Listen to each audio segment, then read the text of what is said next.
There is a 100% correlation between your self-love, your self-esteem, and your self-respect, and the amount of game playing that you have to do when it comes to dating. The more self-esteem you have, the more you care about yourself, the more you are robust in your boundaries, the more you stand up for yourself, the more you will not tolerate BS, the less game playing that you need to engage in when it comes to dating. And this is something that I definitely had to learn the hard way.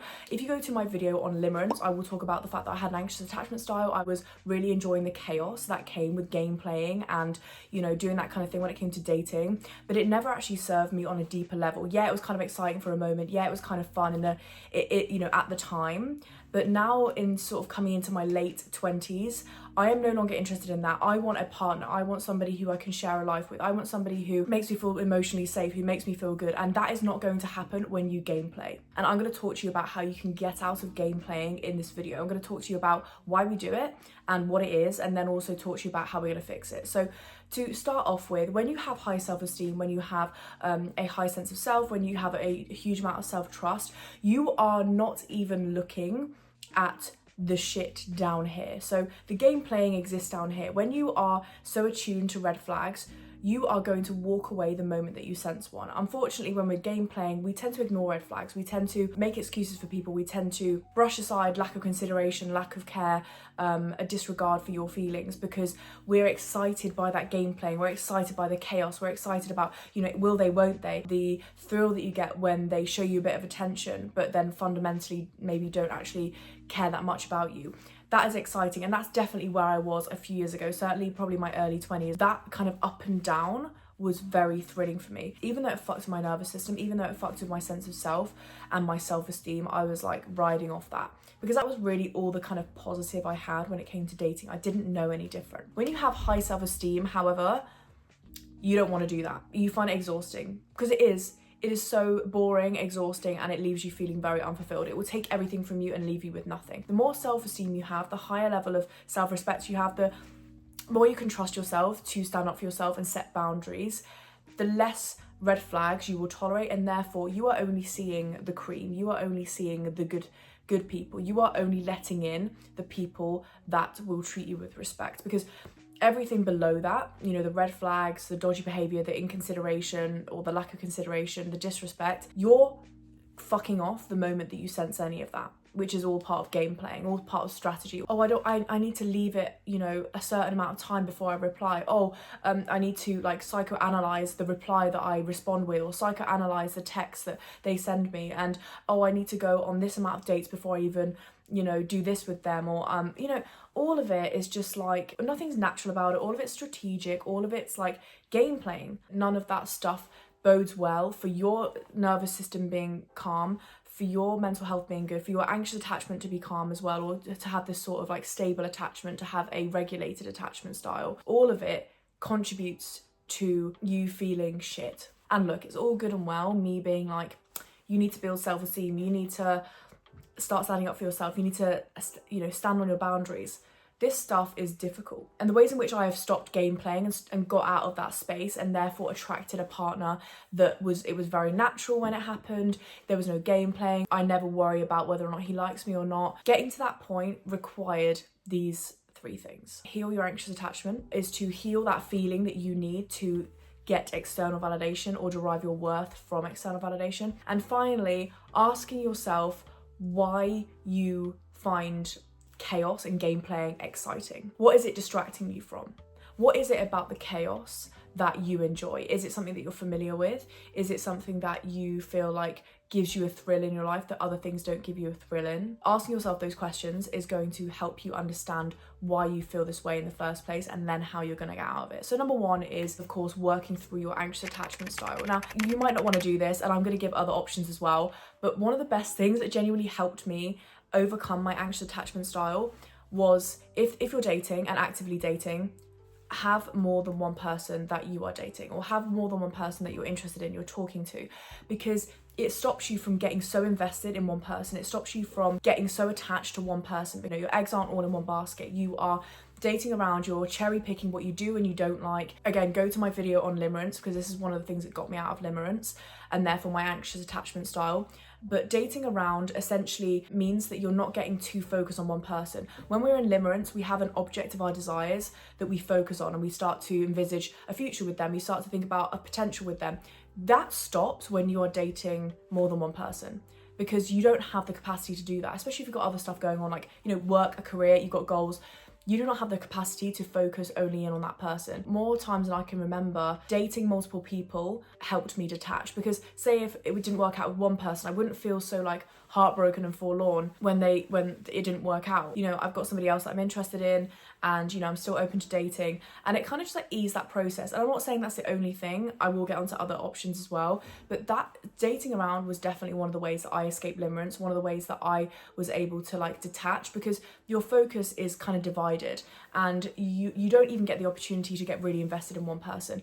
Plus it gives you more clarity, because you inadvertently are comparing like 2 different people or 3 different people or whatever it is. You are inadvertently comparing them to each other, and therefore being able to ascertain whether or not that you like what they do, you can tolerate what they do, or you like certain areas. This is the thing about cherry picking, is that only by dating can you really, you know, be faced with this mirror that is you, and that is what you're willing to tolerate and what you're willing to not tolerate. Only really when you date other people do they reflect back to you, actually, no, I don't have time for that, or actually, I really like that about that person. And you start to think, actually, okay, I like this, I like that, this person showed me this person showed me that, and you kind of like formulate what you really want, and then it becomes very easy, or in the future, very easy for you to determine what it is that you're looking for, because you're like, well, that experience and that experience has proved to me that I do like this and I don't like that. And you also are playing less games, because you're not sort of like microscopically looking at their behaviors and having a lot of time to like analyze what they're doing, because you know your attention's divided, and that can really ease that feeling of limerence, that feeling of like getting very obsessed with one person. That anxious attachment style is not being inflamed as much when you're dating more than one person. Personally, for me, that's what works. Might not work for you, that's fine. But the other few things that I think really ease your anxious attachment is to build your self-worth outside of dating. That being diverting the energy that you would have to dating into like your goals, your career, your hobbies, your passions is really helpful, because it means that you have less time to be ruminating over, you know, some person that you're interested in. It doesn't give you that time to do that, because you're so involved in other things. You know, when I was at uni, I had like a lot more time on my hands, and it meant that I got like very attached. If I think about it, the times when I was in limerence and kind of like my anxious attachment style was probably at its worst, was when I didn't necessarily have like other goals. I wasn't working on my content creation as much, I wasn't working on my businesses, I didn't really have any other passions, I wasn't diverting that energy into my future. And to be honest with you, I've made videos on this before, but I feel like personally for me, like me dating was like a distraction from my goals for some reason. I just got like such a thrill from it, and there was nothing else that like matched that thrill. So if you can divert your energy and focus on other things, that's going to really help, because you literally simply do not have the time to be thinking about dating, or whether or not they're replying, whether or not they're like doing this, that and the other, and getting all attached and getting anxious about it when you have other goals, when you have other things going on. It's just like a secondary thing. It's a nice complementary thing to your life, but it's not the main focus.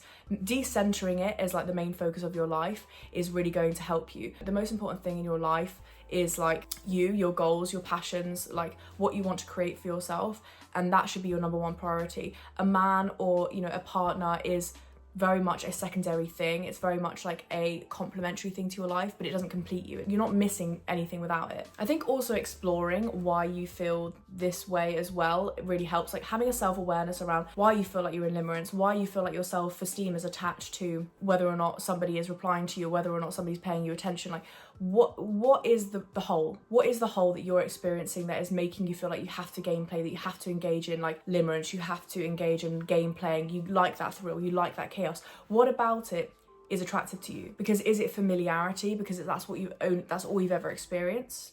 Okay, good. It's good that you know that. Is it because you don't feel like you have excitement in other parts of your life? Is it because you feel like you enjoy the thrill and the up and down, and your body thrives off that, and you actually like having a bit of a dysregulated nervous system? Because once you know, you can obviously make steps to fix it. Okay, right now I know it's because I get a kick out of having a deregulated nervous system. Okay, how can I make having a regulated nervous system more attractive? And what can I do to regulate my nervous system? I don't find excitement in other things in my life. Okay, let's go out and find things that are exciting. And look, this is coming from somebody who, like, it takes a lot for me to get excited, I'm not gonna lie. Like, I've got a high risk appetite. I remember literally traveling around the world like on my own, and people being like, how the fuck do you do that? I just personally get a thrill out of not danger, but just like risk. I've quit my job before I've had another job to go to plenty of times, and everybody around me is like, the fuck? How are you not scared? I'm not scared. You know, starting a business, doing content creation in front of people, like taking a risk and expecting people probably to judge me. But doing things that are out of your comfort zone is going to really help. And there isn't anything that can replace that romantic desire, that want to be with somebody. But it's so important. There's a fine line between, like, obviously wanting that. You're a human, everybody's going to want romantic relationships. Everybody wants companionship, but not to the point where you're desperate for it. And that's kind of like, I think, the really important distinction. Like, there is a very fine line. So essentially, like, being able to detach is really about focusing on other things, directing your energy elsewhere, working out, you know, really being self-reflective and thinking, why is it that I like chaos? Why is it that I like game playing? And from there, you are able to then fix it. You are then able to have the self-awareness and tools to be like, look, I know what the problem is now, and this is what I need to do to fix it. When you start to rewire your brain to think that being in limerence and having that up and down is like unattractive to you, you can detach very easily. You no longer experience sort of anxious attachment because you no longer find that up and down exciting or thrilling. You just find it like ugly. You find like, oh, I don't want to experience that. Like, I like myself too much to then engage in it. Like, it just puts you off completely. It's like in Atomic Habits, it's about making habits that you don't want to do, but you know that you should do, attractive. How do you do that? Just like the habits that you want to break, you make them unattractive. I feel like the same goes for this. You've got to start looking at the up and down, the chaos, the game playing as like unattractive. Like, ew. A big thing that really stops you from game playing as well and like gets you out of that space is to begin to get internal validation as opposed to external validation. Because unfortunately, when we thrive off external validation, again, it's the same sort of thing. It's that chaos, it's that game playing, it's that strategy, it's like excitement up and down. When you get internal validation, there isn't that up and down. It's pretty much like a constant, like, great feeling. When we rely so much on external validation, it is up and down because we can't predict that. And the unpredictability is probably what we find exciting. So it's the low lows and the high highs. But unfortunately, it doesn't leave you feeling very satisfied long term. It's like a drug. It's like an addiction. And the way to kind of like start to focus on getting internal validation is to develop self-trust. And the way that we develop self-trust is to set boundaries and stick to those boundaries. Say no and stick to that no. Have it very clear in your mind what you will and you won't tolerate. The moment that somebody pushes over that, the moment that somebody doesn't adhere to that, bye. And you got to stick to that. You abandon yourself and you prioritize external validation over internal validation and self-love when you know that something doesn't work for you, you know that somebody's pushing your boundary, and you continue to keep them in your life, or you continue to have the same relationship with them. When you choose external validation over internal validation, you are abandoning yourself, and that does not promote self-trust, that does not promote self-love. Doing the opposite of that will build your self-love. And when you've built your self-love up by saying no, by setting boundaries, by walking away from stuff that doesn't serve you, you will no longer find, again, that external validation, that up and down, attractive anymore. You will be like, God, no, I don't care about other people's opinions. It doesn't excite me at the prospect of somebody judging me or not judging me, or giving me attention, not giving me attention. That doesn't excite you anymore because you have this constant positive internal validation that is unmatched. You know that like external validation never compared to that. The internal validation that you feel, yeah, there's no high, but there's no low either. It's just this constant feeling of like contentness. You pretty much constantly feel good about yourself, apart from the odd time where you feel really, really good about yourself. But generally speaking, you do not have that high and low. And that's the thing with game playing. It's the focus of it is like rewiring your brain to find that high and low unattractive. And the more that you focus on internal validation and developing internal validation, like I said, by setting boundaries and sticking to them over time, the more your brain will rewire itself and believe that you can trust yourself to choose yourself even when it's uncomfortable, even when you really want that attention kick. And that's the hardest part. The hardest part is that is that transition phase between getting all your validation externally and then, you know, doing the thing of choosing yourself even when you crave that external validation, choosing yourself even when you want somebody to pay you attention, even when you just want to forgive somebody, knowing that full well they will hurt you in the future again. It's funny, isn't it? Because you'd think that logically, why the fuck would you go back to somebody that has hurt you?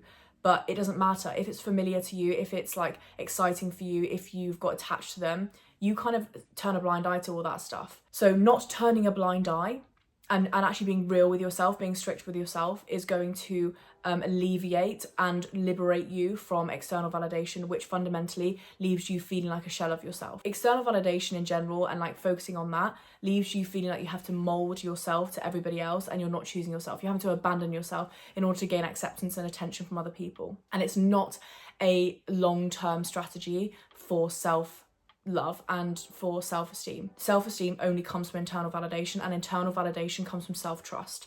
Self-trust, as I said, comes from doing the hard thing, which is choosing yourself even when you want that external validation, even when you want to get that attention from somebody. No, you will not tolerate it and you will stick to your guns no matter what. Strongest thing you can do. The final thing I will say is what I touched on earlier, which is like, what are you distracting yourself from when you're enjoying the game playing, when you're enjoying sort of like the highs and lows of chaotic dating, the strategy that is game playing and getting that thrill out of like, oh, do they like me? Do they not? Do they care about me? Do they not? Are they going to give me attention or are they going to give me no attention? Like, what is that distracting you from? Or what is centering men or dating distracting you from? Because the more I understood it, the more I realised that it was distracting me from the fact that I didn't feel so good about my goals. I didn't feel so good about my future. I didn't feel so good about, working towards my passions.